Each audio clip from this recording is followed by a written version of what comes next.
আজ আমি যে রেসিপিটা নিয়ে এসেছি তোমাদের কাছে সেটা একটা খুব হেলদি ব্রেকফাস্ট রেসিপি। এটা মিলেট থেকে তৈরি। মিলেট মোটামুটি আমরা এখন সবাই মিলেট নামটার সঙ্গে খুব পরিচিত। জোয়ার, বাজরা, রাগি, কুডো মিলেট, এরকম অনেক রকম মিলেট আছে। তা আজকে আমি যেটা সেই মিলেটেরই একটা দিয়ে রান্নাটা করছি। এটা হচ্ছে মানে ডায়াবেটিকদের জন্য তো ভীষণই ভালো, সবার জন্যই খুব ভালো। যারা বিশেষ করে ওয়েট লস প্রোগ্রামিংয়ে রয়েছে তাদের জন্যও এটা খুব ভালো। এটার জন্য নিচ্ছি আমি আজকে যেটা বাজরা।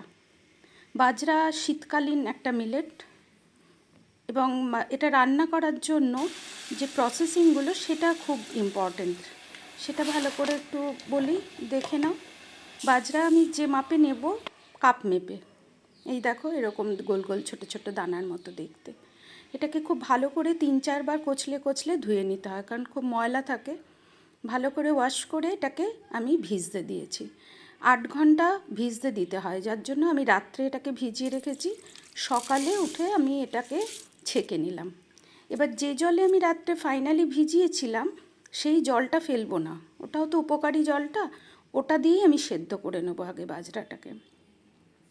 তাই ওই জলটাকে কাপ মেপে নিয়ে নিলাম। তারপরে যেটা লাগবে সেটা আমি এক্সট্রা আরও জল দেব। 1 কাপ বাজরাতে 3 কাপ জল, এই রেশিও 1:3।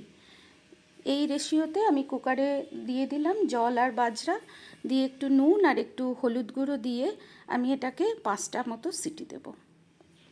এবার এটা সেদ্ধ হোক। তারপরে আমার এদিকে কিছু সবজি আর কিছু মশলাপাতি লাগবে। এই সব কিছু যদি আমি এরকমভাবে কেটে গুছিয়ে নিই তাহলে রান্নাটা করতে বেশি সময় লাগে না, হার্ডলি 20 থেকে 25 মিনিট, তাও লাগে না হয়তো। এই দেখো সেদ্ধ হয়ে গেছে, এই যে হাতে টিপে যেই দেখলাম একদম স্ম্যাশ হয়ে গেল। এইভাবে বাজরাকে সেদ্ধ করে নিতে হবে, কারণ খুব শক্ত হয় এগুলো। এই জন্য আর সোকিংটা কিন্তু খুব দরকার, মানে 8 ঘন্টা মিনিমাম এই ভিজিয়ে রাখা, এটা খুব প্রয়োজন। এবার আমি একটু ঘি নিলাম এটা রান্না করব বলে, তার মধ্যে একটু সাদা জিরে আর সর্ষে ফোড়নে দিলাম। এটা ঘিতে করলে খেতে খুব ভালো লাগে, খুব বেশিও কিন্তু ঘি লাগে না। ওই অতটা বাজরার জন্য ওইটুকুই যা ঘি, ব্যাস। এবার সর্ষে আর জিরেটা ফোড়ন দেওয়ার পর একটু যেই ওটা হয়ে গেছে ভাজা, আমি একটু ছোলার ডাল আর একটু কলাইয়ের ডাল, সাদা যে কলাই খোসা ছাড়ানো, ওই কলাইয়ের ডাল দিলাম ফোড়নে। তারপরে অল্প একটু রসুন কুচি, খুব ছোট ছোট করে কুচিয়ে নিয়েছি, আর একটু আদা কুচি দিলাম, সবই খুব অল্প অল্প দেখেছো, আর একটু কাঁচা লঙ্কা দিয়ে এটাকে একটু ভাজা ভাজা করে নেব। কারণ মিলেটের তো কোনো এমনি নিজস্ব টেস্ট নেই, এটাকে এইভাবে রান্না করলে এটা খেতে ভালো লাগবে, বাচ্চা থেকে বাড়ির সবাই খাবে।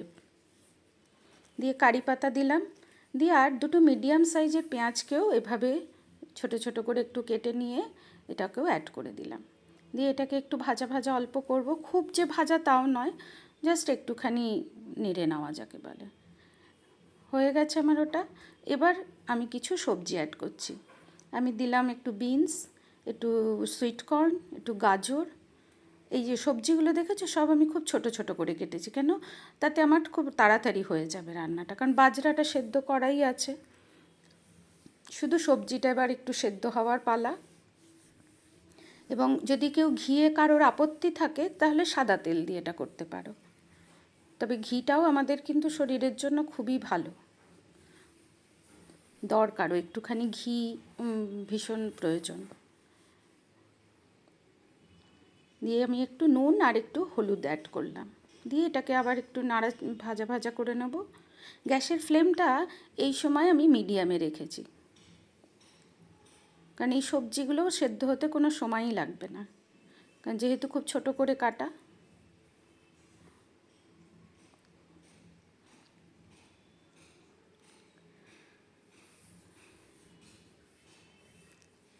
যাদের ধরো গ্লুটেন ইনটলারেন্স রয়েছে তারা বাজরা মানে মিলেট, যে কোনো মিলেটই তাদের জন্য খুব ভালো আর কি।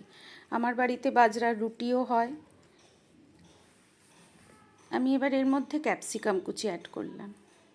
আর শীতে যেমন বাজরা, রাগি, এগুলো শীতের জন্য খুব ভালো, মানে শীতকাল কেন বলছি, এগুলো খেলে শরীরকে ভেতর থেকে একটা গরম দেয়, এই জন্য। আর গরমের জন্য হচ্ছে জোয়ার। আমার চ্যানেলে অলরেডি জোয়ার ফ্লেক্সের রেসিপি আছে, দেখে নিতে পারো তোমরা। এগুলো ব্রেকফাস্টের জন্য খুব ভালো। তাছাড়া ওই যে বললাম, যারা ওয়েট লস জার্নিতে আছো তারা এটা দিয়ে খুব সুন্দরভাবে এরা লাঞ্চ হয়ে মানে করা যায়।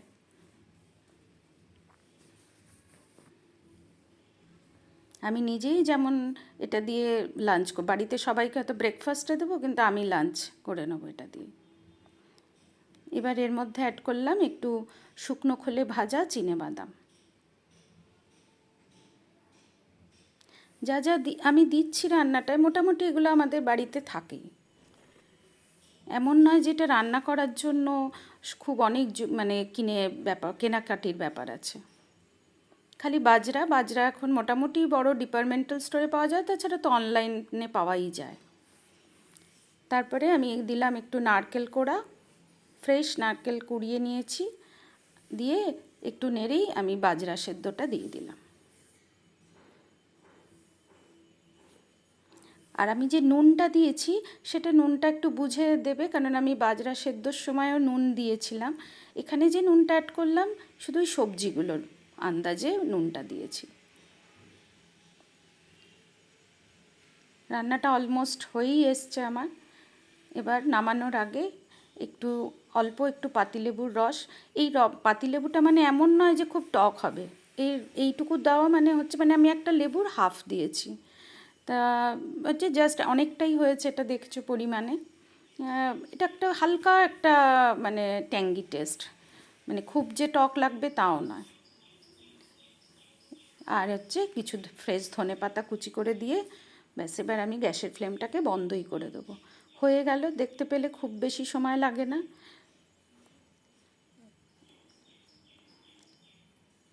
এটা মানে বানিও, বাচ্চাদেরকে এগুলোর সঙ্গে একটু আমাদেরই দরকার পরিচিত করার এই সব খাবারগুলোর সঙ্গে, কেননা ওদের স্বাস্থ্যটা তো আগে খুব দরকার খেয়ে আমাদের। হয়ে গেল রান্নাটা। আজকে আমি এটা ওই যে বললাম আমি এটা লাঞ্চেই খাবো, তাই এর জন্য একটু বাটার মিল্ক নিয়েছি এর সঙ্গে, আর একটু রোস্টেড পাঁপড়। ধন্যবাদ।